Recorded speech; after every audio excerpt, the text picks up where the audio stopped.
అందరికీ నమస్కారం. యూటీవీకి స్వాగతం. సత్యమేవ జయతే సర్వజనో సుఖినో భవంతు అనేటువంటి వేద ప్రవచనం యొక్క ప్రాముఖ్యత మీకు తెలుసా? ఆ ప్రవచనములు ఏముందో మీకు తెలుసా? వేదములన్నింటిలో కూడా చాలా ప్రాముఖ్యమైంది. సత్యమే జయిస్తుంది, సర్వజనులు సుఖిస్తారు. ఈ సత్యము ఇద్దరు వ్యక్తుల మధ్యలో ఉన్న సత్యమా, లేకపోతే సర్వమానవాళికి సంబంధించినటువంటి సత్యమా? చాలా మంది ఇద్దరు వ్యక్తుల మధ్యలో సత్యం అనుకుంటారు. కాదు, ఈ సత్యము జయిస్తే సర్వజనులకు సుఖం కలుగుతుందని వేద ప్రవచనం చెప్తూ ఉంది. అతి ప్రాముఖ్యమైనటువంటిది. సత్యమేవ జయతే సర్వజనో సుఖినో భవంతు. సత్యము జయిస్తుందట, సర్వజనులు సుఖిస్తారట. ఒక ఇద్దరు ముగ్గురు వ్యక్తుల మధ్యలో సత్యం జయిస్తే సర్వజనులకు ఎలా మేలు జరుగుతుంది అంటే, ఇది నేను చెప్పే భావన, ఇది ఎంతవరకు కరెక్టో కాదో మీరే కింద మరి కామెంట్ బాక్స్లో మీరు రాయాల్సింది మనం చేస్తూ ఉన్నాం. సత్యము అనేటువంటిది భూలోకానికి శరీరధారికి వచ్చి జయిస్తూ ఉంది. అప్పుడు ఆ జయించడం అనేది సర్వజనులకు సుఖం కలగజేస్తుంది. సత్యమేవ జయతే. ఈ లోకములో మానవులు కొన్ని జయించవలసి ఉంటుంది. ఏంటి అంటే పాపము, మరణము, లోకములో ఉన్నటువంటి భయంకరమైన అనేకమైనటువంటి అశాశ్వతమైనవి ఉన్నవి. వీటిని మానవుడు జయించలేకపోతూ ఉన్నాడు. అంత మాత్రమే కాదు, సత్యాన్ని జయించాలి అంటే పాపాన్ని జయించాలి, లోకాన్ని జయించాలి, మరణాన్ని జయించాలి. ప్రాముఖ్యంగా మానవుడు జయించలేనటువంటివి లోకములోనివి జయించలేకపోతున్నాడు, మరణాన్ని జయించలేకపోతున్నాడు, పాపాన్ని జయించలేకపోతున్నాడు. ఈ మూడిటిని జయించడానికి ఒక సత్యము వీటిని జయిస్తుంది అని. అందుకనే ఆ దేవాది దేవుడు, కనబడని దేవుడు, ఆత్మస్వరూపిన దేవుడు, మీరు అల్లా అని అనుకోండి, ఓం అనుకోండి, యెహోవ దేవుడు అనుకోండి, ఆత్మస్వరూపంలో ఉన్నటువంటి నిర్గుణ బ్రహ్మన్ అనుకోండి.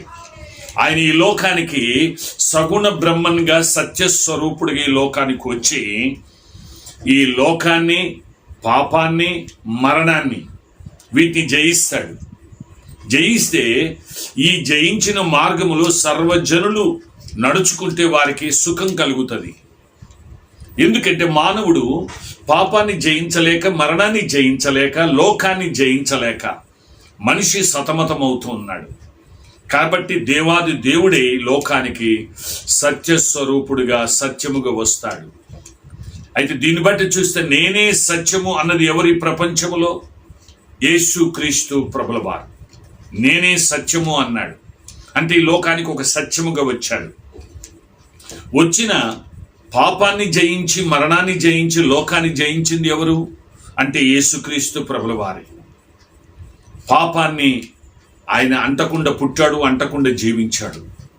ఈ లోకంలోనికి వచ్చి ఏ పాపము ఆయనను అంటుకోలేదు, లేక లోకములో ఉన్నటువంటివి ఏమైనా ఆయనను ఓడించాయంటే లోకంలోని ఏవి కూడా ఆయనను ఓడించలేకపోయాయి. శ్రమ కానీ, కష్టము కానీ, హింసలు కానీ అవేమి జయించలేకపోయాయి. వాటికి ఓర్చుకున్నాడు, ఒప్పుకున్నాడు, వాటిని ఓడించాడు. చివరికి మరణాన్ని ఓడించారా ఈ లోకంలో ఎవరైనా అంటే కేవలం యేసుక్రీస్తు ప్రభుల వారే మరణాన్ని ఓడించాడు. కాబట్టి సత్యం అనేటువంటిది ఈ లోకానికి వచ్చే జయిస్తుంది. ఏం జయిస్తుందంటే మానవుడు జయించలేని దానిని ఆ సత్యము అనేట ఆయన జయించి మానవునికి విజయం కలగజేస్తే సుఖము కలుగుతుంది. అందుకే సత్యమేవ జయతే సర్వజనో సుఖినో భవంతు. సత్యము జయిస్తుంది, సర్వజనులు సుఖిస్తారు. కాబట్టి ఇక పాపము మానవుని మీద అధికారము చేయనేరదు, ఎందుకంటే సత్యము ఆయన జయించాడు.